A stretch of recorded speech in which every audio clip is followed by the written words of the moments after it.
Minggu berganti-ganti kini tiba di giliran aku. Dalam mula dan dulu di ibu-ibu dan bapak-bapak.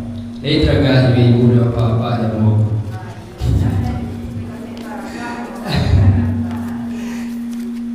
Terkena ibu yang mana? Iyo selalu petang berjanggui kini lah tak berjanggui.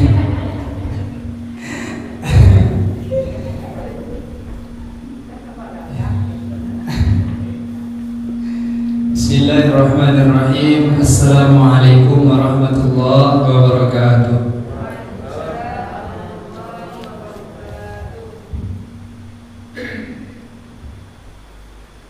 Alhamdulillahi rabbil alamin. Nahmaduhu wa nasta'inuhu wa nusni alaihi fahuwa ahlul majdi wa thana'i wa ahlul taqwa wal maghfirah wa na'udhu bihi min syururi anfusina wa min sayyiati a'malina man yahdihillahu fala mudilla lahu wa man yudlil falan tajida lahu waliyyan mursyida. Allahumma fassalli wa sallim ala sayyidina Muhammadin wa ala alihi wa ashabihi wa man da'a bi da'watihi ila yaumiddin. Rabbi shrah li sadri wa yassir li amri wa hlul 'uqdatam min lisani yafqahu qawli. Amma ba'd. Pertama dan utama sekali, marilah kita sama-sama bertafakkur, menghitung-hitung sudah seberapa banyak nikmat yang telah diberikan Allah kepada kita. Tapi walaupun kita hitung, tidak akan sanggup kita untuk menghitung nikmat Allah tersebut. Jadi apa yang kita tafakurkan, Bapak Ibu, bertafakur kita sudah seberapa banyak rasa syukur kita kepada Allah Subhanahu wa ta'ala. Karena kalau kita fikirkan nikmat Allah, tidak sanggup kita memikirkannya. Mulai dari kita masih dalam perut ibu kita, lahirlah ke dunia, sampai lelah menjalani kehidupan, sampai waktu umur kini kalau banyak nikmat Allah Bapak Ibu, tidak sanggup awak untuk menghitung. Jadi awak berfikir, bertafakur, awak sudah seberapa tingkat kesyukuran kita kepada Allah Subhanahu wa ta'ala. Dengan segitu banyaknya nikmat dari Allah, untuk apa kita gunakan nikmat Allah itu? Dengan segitu banyaknya nikmat Allah, sudah berapa banyaknya kita bersyukur, mengucapkan alhamdulillah ya Rabbil Alamin kepada Allah. Apakah setelah sholat bahkan mungkin kita lupa untuk berzikir alhamdulillah Rabbil Alamin, memuji Allah? Maka semoga kita semua yang berhadir di masjid pada malam hari ini termasuk daripada orang-orang yang selalu bersyukur atas nikmat Allah, yaitu kita gunakan nikmat yang diberikan Allah itu untuk mendekatkan diri kepada Allah. Apa di antara nikmat itu, Bapak Ibu? Nikmat taufik dari Allah. Mungkin awak coba mendengar berkat taufik dan hidayah. Apa itu nikmat taufik itu, Ibu? Berkat taufik dan hidayah dari Allah kita bisa berkumpul di masjid. Apa itu taufik itu? Taufik itu bahasa Arab. Cumalah di bahasa Indonesia saja. Taufik itu artinya adalah khalqu qudratit ta'ah, yaitu Allah memberikan kepada kita qudrah lit ta'ah, kekuatan untuk selalu bertaat, mendekatkan diri kepada Allah. Awak datang ke masjid itu adalah khalqu qudratit ta'ah dari Allah, taufik dari Allah. Berkat taufik Allah itu datang awak ke masjid, mendengarkan mengulang-ulang kaji di masjid, menunggu waktu isya. Berkat taufik dari Allah datang salat berjamaah. Berapa banyak orang-orang tidak diberikan nikmat taufik ini daripada Allah? Mungkin dia diberikan nikmat sehat oleh Allah, tidak diberikan taufik untuk taat itu. Mungkin dia badannya kuat, keimanannya pun ada, cuma tidak diberikan taufik untuk selalu taat kepada Allah. Apa kebalikan daripada taufik itu? Namanya khudlan. Kita berlindung kepada Allah daripada khudlan. Apa itu khudlan? Khudlan itu khalqu qudratil maksiyah, yaitu Allah berikan kemampuan untuk awak untuk selalu bermaksiat. Kita berlindung kepada Allah daripada khudlan dari Allah itu. Itulah termasuk azab yang paling besar. Lebih besar pada azab yang nampak ya ini. Ada azab diturunkan Allah kalau dulu, azab gunung Merapi melatui, banyak macam azab. Tapi yang paling azab yang sangat luar biasa itu apa? Khudlan itu. Yaitu Allah biarkan kita untuk selalu menikmati kemaksiatan. Na'udzubillahi min dzalik. Salawat dan salam selalu tercurahkan kepada junjungan kita Nabi besar Muhammad sallallahu alaihi wasallam. Bukti cinta kita kepada Rasulullah, Bapak-bapak, Ibu-ibu, yaitu banyak-banyak kita berselawat kepada Rasulullah. Kenapa kita harus mencintai Rasulullah? Karena Rasulullah mencintai kita lebih daripada apa. Maka gitu Ibu, ketika Rasulullah wafat, beliau yang diingatnya adalah umatnya kita ini. Ketika waktu itu mungkin Bapak Ibu pernah mendengarkan wasiat Rasulullah dulu pernah melewati makam seseorang, kemudian Rasulullah mengatakan orang ini tidak diazab karena yang besar. Kemudian di akhir hadis itu apa kata Rasulullah? Aku rindu kepada saudara-saudaraku. Siapa saudara-saudaraku itu? Kata sahabat, bukankah kami ini saudaramu? Kata sahabat. Kata Nabi, kamu ini sahabatku. Saudaraku itu adalah orang yang nanti datang di akhir zaman, tidak bertemu dengan aku, tapi dia beriman dan mengikutiku. Rindu Rasulullah kawan.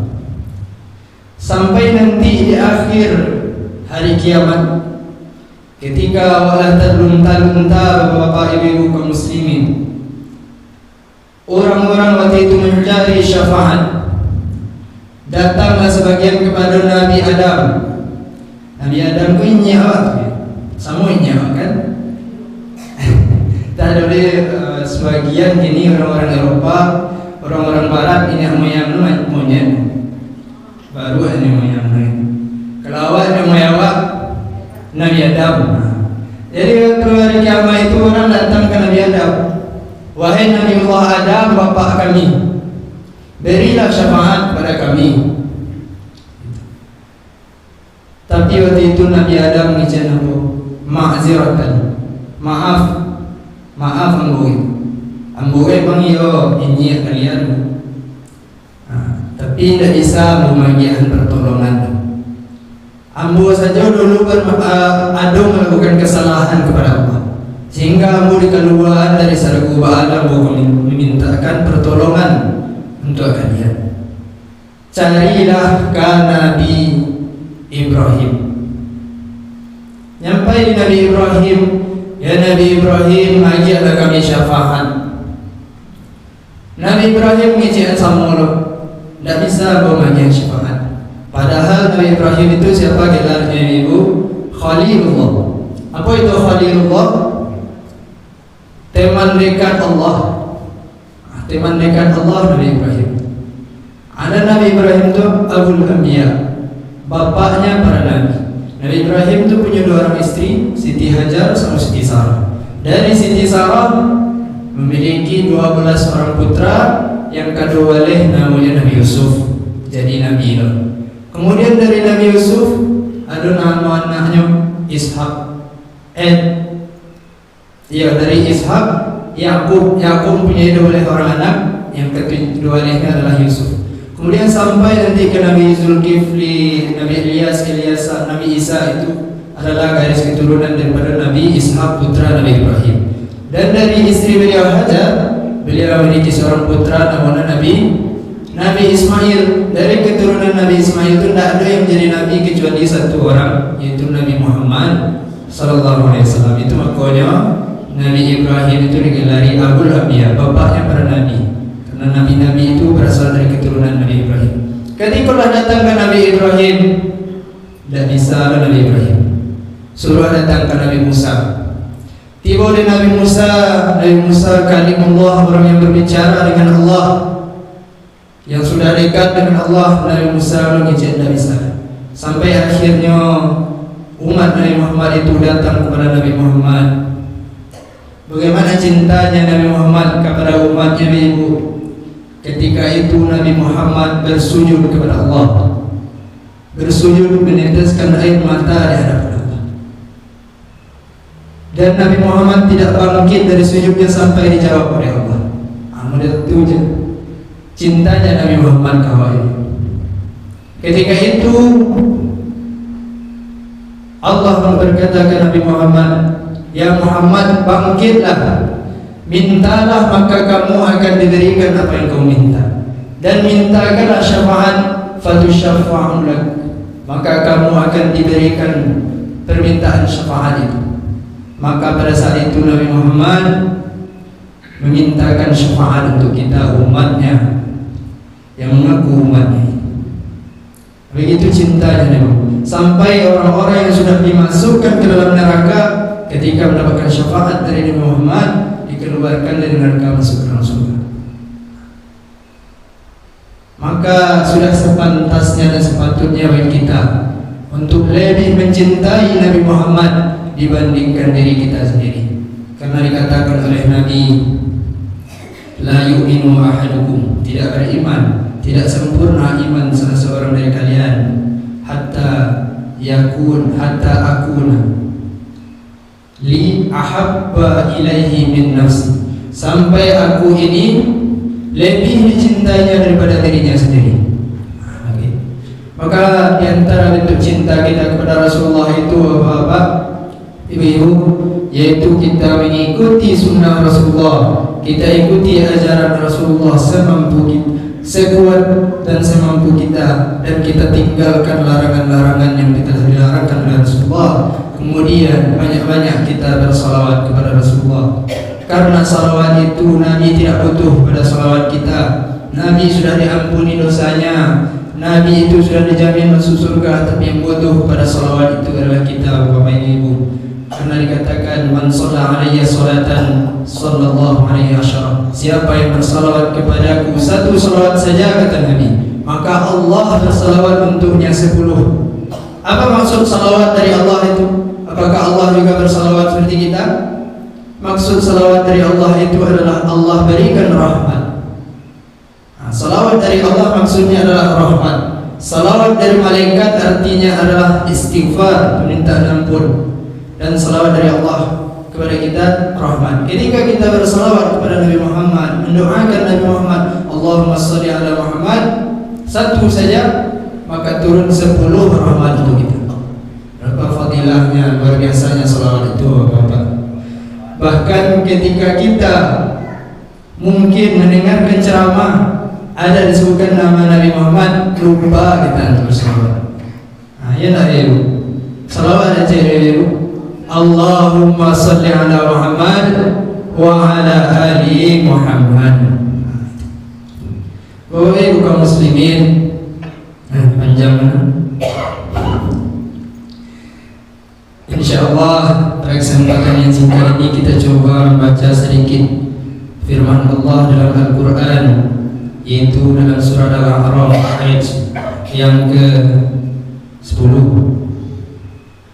Apa kata Allah? A'udzu billahi minasyaitonir rajim. Bismillahirrahmanirrahim. Wa laqad makkannakum fil ardi wa ja'alna lakum fiha ma'aisha qalilan ma tashkurun. Kemudian firman Allah dalam surah Al-Mulk, apa kata Allah? Huwallazi ja'ala lakumul arda dhalula famshu fi manakibiha wa kulu min rizqihi wa ilaihin nusyur. Apa artinya? Yang pertama dalam surah Al-A'raf, apa kata Allah? Sungguh kami telah tempatkan kamu di atas permukaan bumi dan kami jadikan untukmu itu penghidupan di atas permukaan bumi itu. Sedikit di antara kamu orang-orang yang bersyukur. Kemudian dalam surah Al-Mulk Allah katakan, Dialah Allah yang menjadikan untuk kamu al-arda dzalula, tunduk padamu. Dan bumi gaya melawan kau, ya no.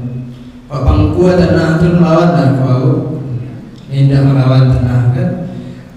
Allah jadikan bumi itu dzalula kepada kita, tunduk kepadamu. Famshu fi manakibiha, maka berjalanlah kamu di atas permukaan bumi itu. Wa ilaihi nusyur, dan kepada Allah kamu nanti akan kembali. Bapak kaum muslimin, dua ayat ini menjelaskan tentang kita bagaimana seharusnya kita orang Islam ini, orang yang beriman, bagaimana kita itu bersikap, bagaimana kita itu berakhlak terhadap rezeki dari Allah Subhanahu wa taala. Bapak kaum muslimin, kita di dunia ini tidak diperintahkan oleh Allah hanya untuk ibadah saja. Tidak diperintahkan untuk salat saja. Tidak diperintahkan hanya untuk zakat saja dan ibadah-ibadah yang lain. Tetapi Allah juga memerintahkan kepada awak untuk mencari penghidupan di atas permukaan bumi, mencari rezeki. Tidak duduk-duduk saja di rumah, tidak ke masjid saya tarawih, solat saya masjid, tidak ada makan-makan, itu meninggal saja. Jadi Allah katakan, fa idza qudiyatis shalah fantashiru fil ardi wabtaghu min fadli. Apabila kamu telah selesai salat, fantashiru fil ard, maka bertebaranlah di muka bumi, wabtaghu min fadli, carilah daripada karunia Allah. Itu perintah Allah. Tidak hanya diperintahkan awak untuk salat saja, tapi diperintahkan awak untuk bakar aja mencari rezeki, mencari karunia-karunia Allah di atas permukaan bumi. Dan di antara karunia Allah juga kepada awak, rahmat Allah, Allah jadikan untuk awak banyak jalan-jalan untuk mencari rezeki. Mungkin mayoritas awak baik kepada untuk mencari rezeki. Mungkin ada sebagian dari awak yang menggalih untuk mencari rezeki. Ada dari awak yang mengajar di sekolah. Ada yang di kantor jadi PNS, macam-macamnya untuk mencari rezeki. Itu di antara rahmat Allah kepada kita yang patut awak syukuri. Kemudian dalam perkara rezeki go, dalam akidah awak, akidah Ahlussunnah wal Jamaah itu, yang harus awak yakini dan kuatkan dalam hati awak, bahwasanya segala rezeki awak itu sudah ditentukan oleh Allah Subhanahu wa taala. Apa yang menjadi rezeki kita tidak akan pernah menjadi rezeki orang lain. Dan apa yang ada di tangan orang lain, kalau itu adalah rezeki kita, itu akan juga akan kembali kepada kita. Jadi rezeki kita mulai dari dalam perut ibu kita. Siapa yang tahu di dalam perut itu apa yang kita makan itu? Sudah dijamin oleh Allah sampai kita lahir ke dunia, sudah dijamin oleh Allah sampai nanti kita meninggal, sudah dijamin dan ditentukan oleh Allah dan tidak akan pernah tertukar. Itu yang harus kita kuatkan di dalam hati kita. Ada kisah ya ibu, ada dulu di zaman kekhalifahan Umayyah, ada seseorang berjalan dan di jalan itu ada sebuah lubang, dan ada banyak orang yang jatuh ke dalam lubang itu, dan setiap yang jatuh ke lubang meninggal saudara. Kemudian ada seorang kok nyelewat ke situ, jatuhnya ke dalam. Ketika itu dikeluar dia orang pingsan saja. Dan ketika nyolah sadar, ketika itu dia ada orang air minum, dia ada orang makanan. Sesudahnya makan dan minum itu dia orang aman badan, aman barangkali itu biasa saja. Kemudian setelah itu terjatuhnya, terpeleset, langsung meninggal sudah. Apa maka dikatakan rezekinya di dunia alun biang-biangnya keseluruhan, yaitu rezeki ayam minum sama makanan yang dia orang tadi. Maka itu bahwasanya rezeki awak di atas dunia itu sudah ditentukan dan diatur oleh Allah. Kemudian bagaimana ketika rezeki itu sudah diatur oleh Allah, maka Pada sakit ada tentuan di Allah ni. Tu mengajar ke raja ni. Tidak lalu saya rumah ni. Boleh dicuba kalau tu kalau ni mungkin tak lama lah rezekinya dari dunia tu tentunya dia. Tapi ketika kita sudah memahami bahwasanya rezeki kita sudah ditentukan oleh Allah Subhanahu wa taala, bagaimana sikap kita sebagai orang mukmin, yaitu namanya al-akhdhu bil asbab. Apa itu al-akhdhu bil asbab? Kita mengambil sebab-sebab untuk mendapatkan rezeki itu. Kita pergi ke sawah, kita pergi ke tempat untuk mencari rezeki dimanapun kita ditempatkan oleh Allah.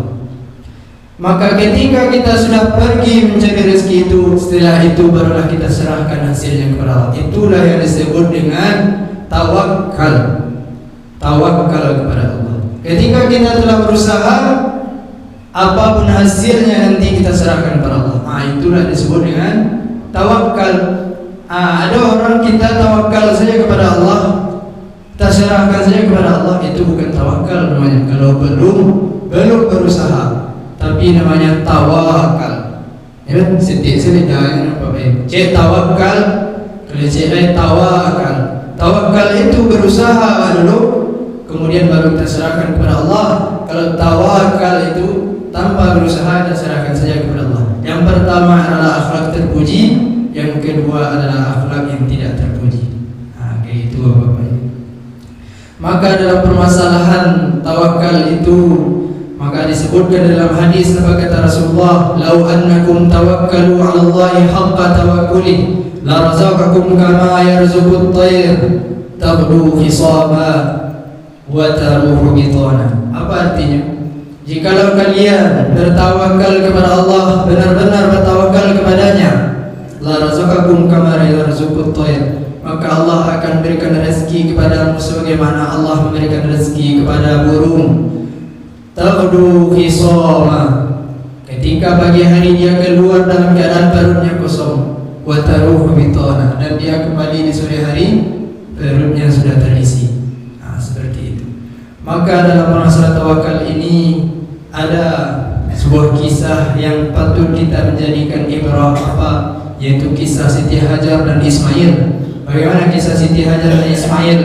Ketika Siti Hajar dan Ismail ditinggalkan oleh Nabi Ibrahim di padang yang tidak ada air, tidak ada orang lewat, tidak berpenghuni, namanya padang Makkah, yang kini namanya Makkah Al-Mukarramah.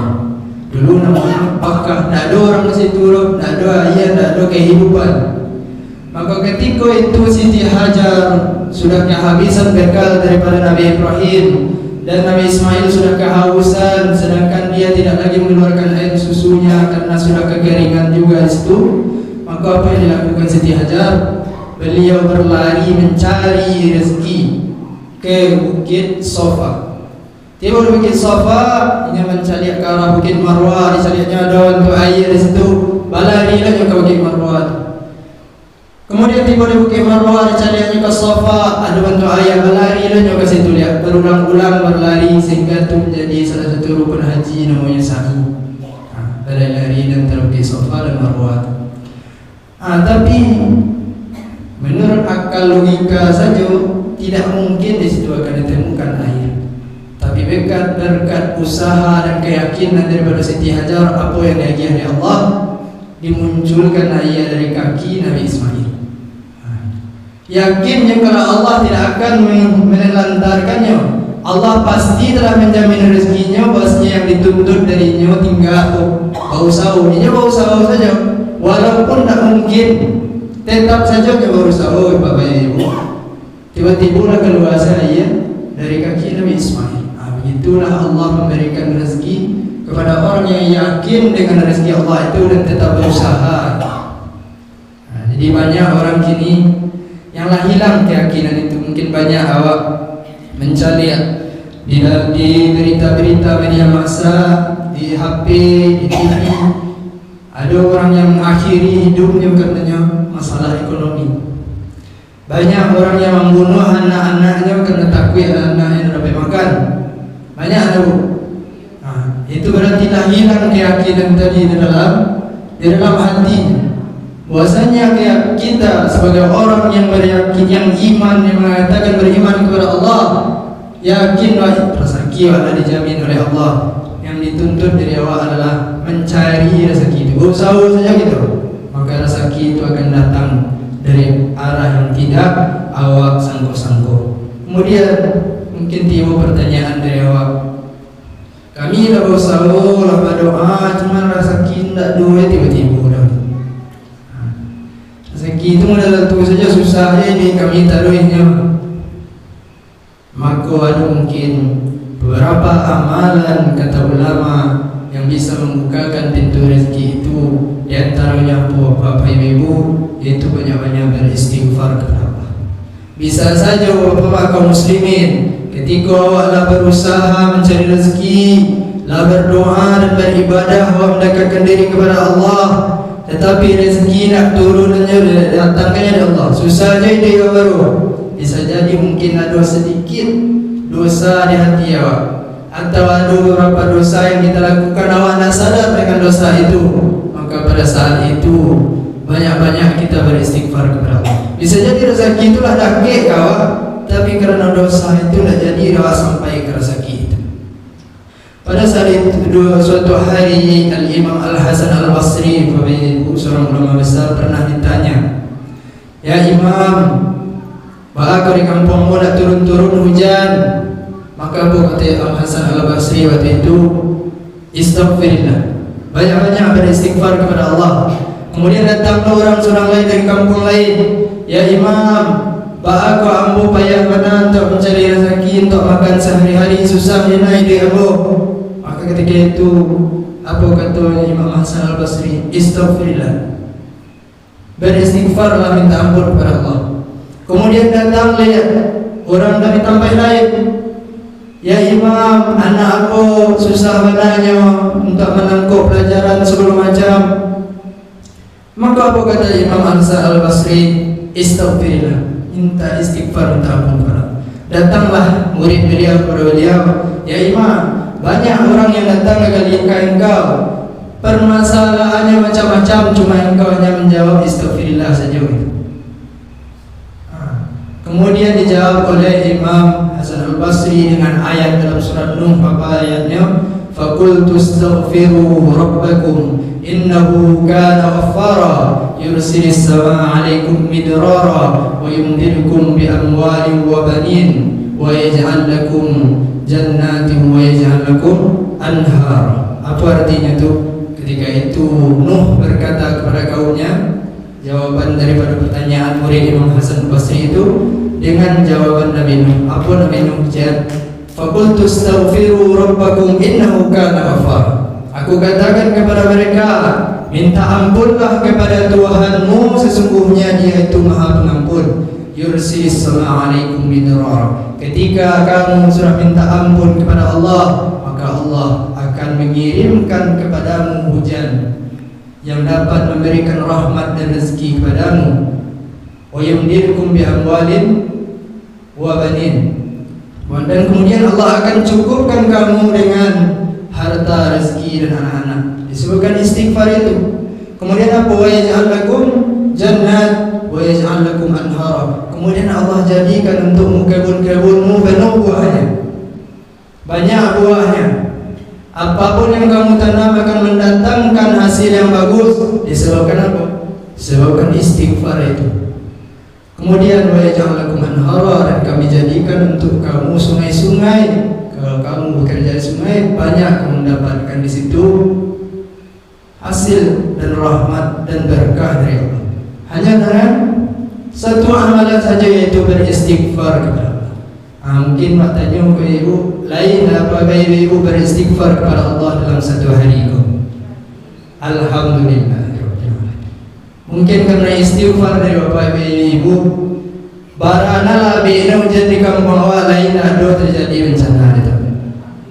Mungkin karena istighfar itu bapak kaum muslimin.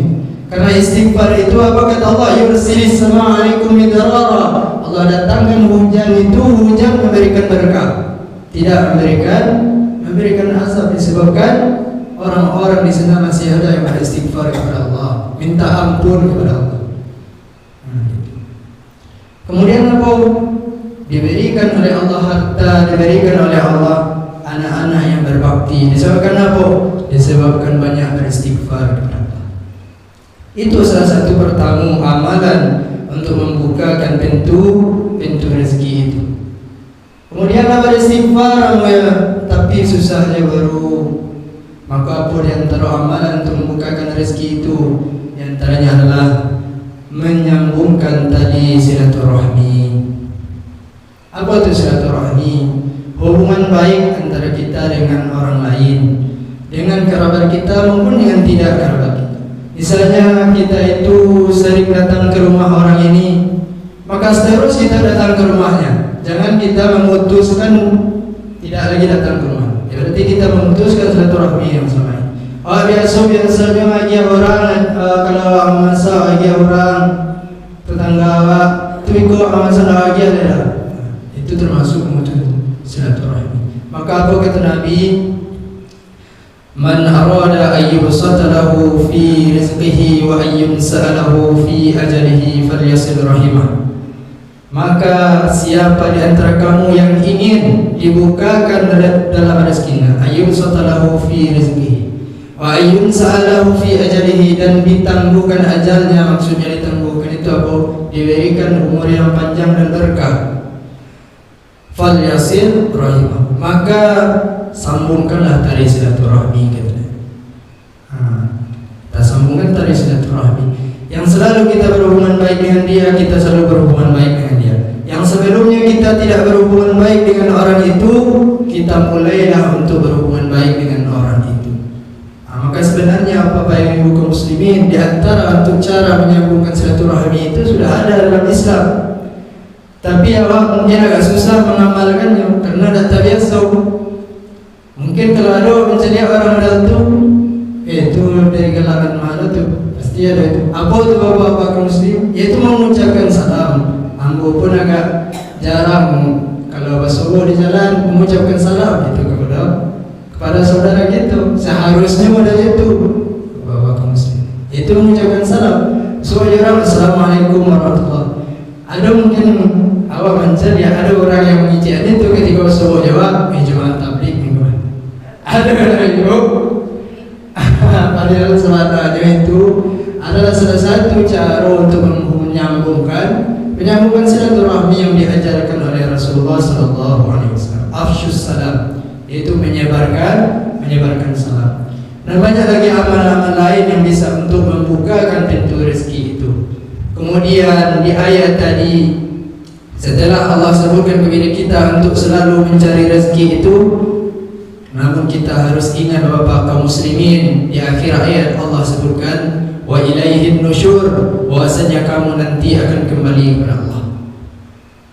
Maka apa artinya bahwasanya setelah Allah perintahkan mencari rezeki, di akhirnya disebutkan wa ilaihin nusyur. Apa artinya? Hati-hatilah kamu terhadap rezeki yang kamu cari itu. Carilah rezeki itu yang halal, caranya halal, dan barangnya pun halal. Karena nanti akan dipertanggungjawabkan di akhirat bapak kaum muslimin. Apa yang awak cari, rezeki yang awak terima akan minta bertanggungjawabkan oleh Allah. Apa kata Allah, kata Rasulullah, la tazalu qadam 'abdin yawm al-qiyamah hatta tus'alu an arba'. Tidak akan bergerak kaki seorang hamba nanti di hari kiamat sampai ditanya tentang empat. Sering dibaca oleh Ustaz Abdul Somad ini.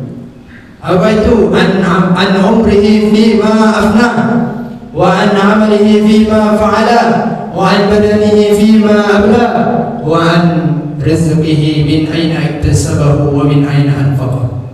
Tentang umurnya, untuk apa dia habiskan umurnya, nanti ditanya di hari kiamat. Tentang amalannya, apa yang dia perbuat selama di atas permukaan bumi, ditanya di hari kiamat. Tentang badannya, untuk apa dia habiskan badannya itu di atas permukaan bumi. Matanya digunakan untuk apa, tangannya, kakinya untuk apa digunakan. Wa an malihi, tentang hartanya, dari mana dia mendapatkan harta itu, kemana dia habiskan harta itu, ditanya nanti. Barulah nanti bisa berjalan, lanjutkan perjalanan. Apakah saudaraku atau saudaraku? Ketika itu matahari sedang ke arah kepala. Maka orang yang pintar itu orang-orang yang selalu menghitung dirinya pada saat di dunia. Mara banyaknya rezeki yang mau cari gua lain dari jalan yang halal mau dapatkan rezeki itu. Mara banyaknya rezeki yang kita terima kama kita menggunakan rezeki itu.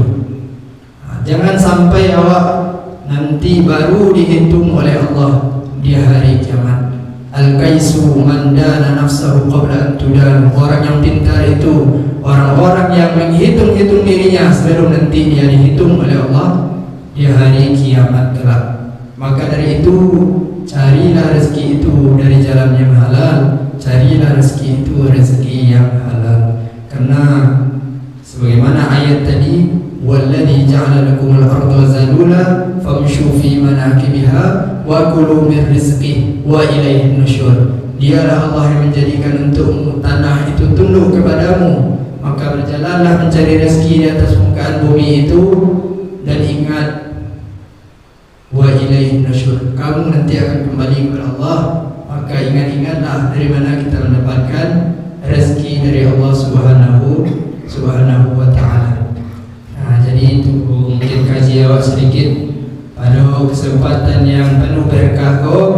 Semoga apa yang mau sampaikan bapak ibu-ibu bermanfaat, baik untuk anda yang menyampaikan dan juga untuk bapak ibu-ibu yang berhadir. Nah, jadi apa yang bertamu, yakinlah awak bahasanya rezeki awak telah dijamin oleh Allah. Kemudian yang kedua, setelah kita yakin rezeki awak telah dijamin oleh Allah, maka carilah cara-cara untuk mencari rezeki yang halal, carilah cara-cara untuk mencari rezeki yang baik.